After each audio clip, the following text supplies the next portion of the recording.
နေရအရင်ကိုမြန်တာပဲပြီးတော့အရင်ကိုတတ်မာတာပဲနေရဲ့အသားကြီးကဖြူဆွတ်ဆွတ်နဲ့ပြီးတော့အစ်ဆက်ဆက်ကြီးနေရဲ့မျက်လုံးတွေကအယောင်နေပြောင်းနေတယ်တခါတလေမှနေစကားပြောရင်ကွာချားနေတယ်လို့ပဲ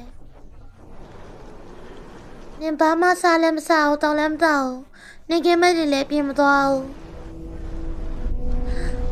နင်အသက်ဘယ်လောက်လဲငါအမြဲတမ်း18နှစ်ပဲ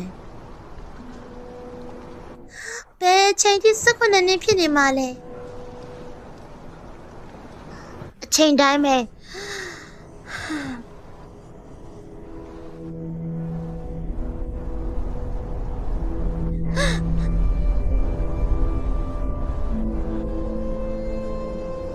ရှင်ပါလဲဆိုတာကျမသိရဲ့အဲ့ဆိုပြောကြည့်လေရင်ထဲပေါ်သွားတာအခြေကြီးပြော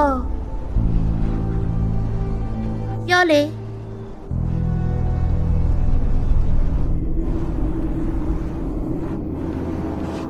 ဖုတ်ကောင်ကြီး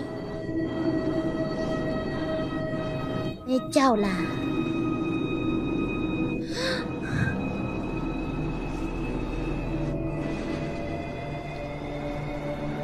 မကြောက်ဘူးငါ့ကိုမင်းကိုမေးလိုက်ပါငါတို့ဘာလို့စားကြမလဲ